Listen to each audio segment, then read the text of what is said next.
बहुत बहुत शुक्रिया माननीय सभापति जी। मैं आज यहाँ मजलूमों की आवाज बनकर खड़ा हूँ।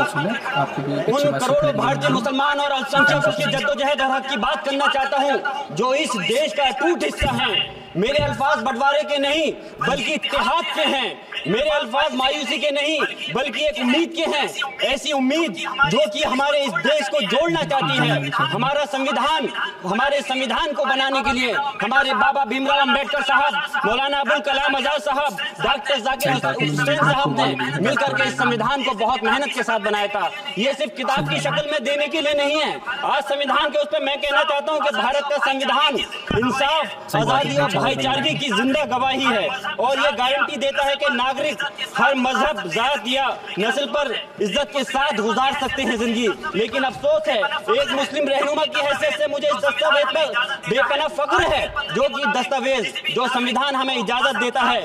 आर्टिकल 15 के मुताबिक किसी भी नागरिक को मजहब, जात, लिंग, नस्ल या जन्म के स्थान पर भेदभाव नहीं किया जाएगा।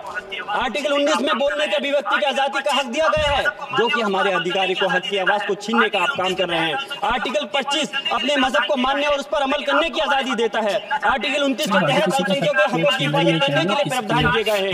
लेकिन आप तो हमारे हकों को छीनना चाहते हैं। माननीय सभापति जी, मैं आपके माध्यम से कहना चाहता हूँ कि आर्टिकल 30 के अंदर अपने तालीमी इदारों को कायम करने और उनके चलाने का हक है, लेकिन हमारे साथ ज्यादती हो रही है। ये संविधान को अगर आप कमजोर करेंगे तो याद रखना ये देश कमजोर होगा, हमारा मुल्क कमजोर होगा। जो संविधान के प्रति वफादार नहीं हो सकते वो हमारे मुल्क के प्रति वफादार नहीं हो सकते। मैं उस संभल की सरजमी से आता हूँ जहाँ पर 15 दिन पहले एक संविधान को कमजोर करने का काम किया गया। वहाँ पे जिस प्रकार से 5 मजलूमों की जान ले ली गई, जिस तरह से 30 से ज्यादा लोगों को गोली मार कर घायल कर दिया गया और 27 से 50 से ज्यादा लोगों के खिलाफ मुकदमा दर्ज किया गया। मैं पूछना चाहता हूँ माननीय सभापति जी, मैं सांसद हूँ, मैं अपने मुकदमे का मैंने कहा था मुझे डर नहीं है, मेरे खिलाफ मुकदमा लिखा गया, मैं वहाँ मौजूद नहीं था और ये मुकदमा जो हमारे चाहे विपक्ष के सांसद हो या पक्ष के सांसद हो, आप याद रखिए जनता की आवाज हो, जनता के बीच में जाकर के आपके जवाबदेही बनती है। और मैंने अपनी जनता की आवाज को उठाने का काम किया तो क्या गलत किया था माननीय सभापति जी? सिर्फ इस बुनियाद पे मुकदमा लीजिए गया। आज मैं आपको बताना पॉइंट पे बोल रहा हूँ, संविधान पर ही बोल रहा हूँ माननीय सभापति जी।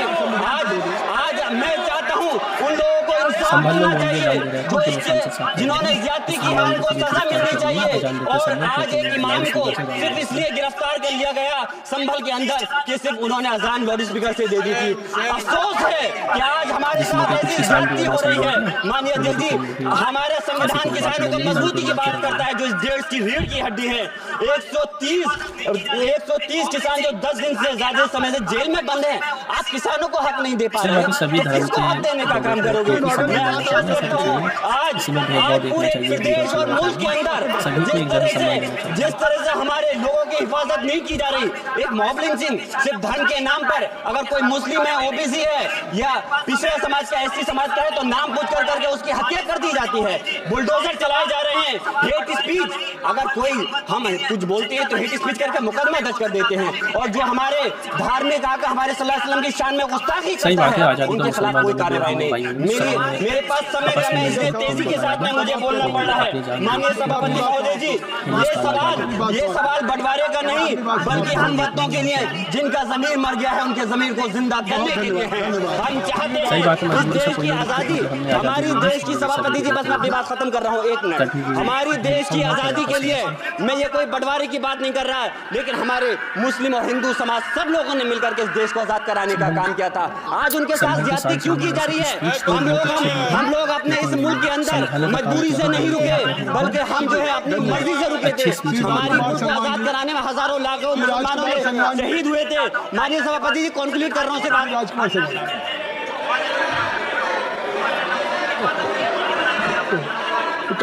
आप कंक्लूड करें ना, कंक्लूड कर लें।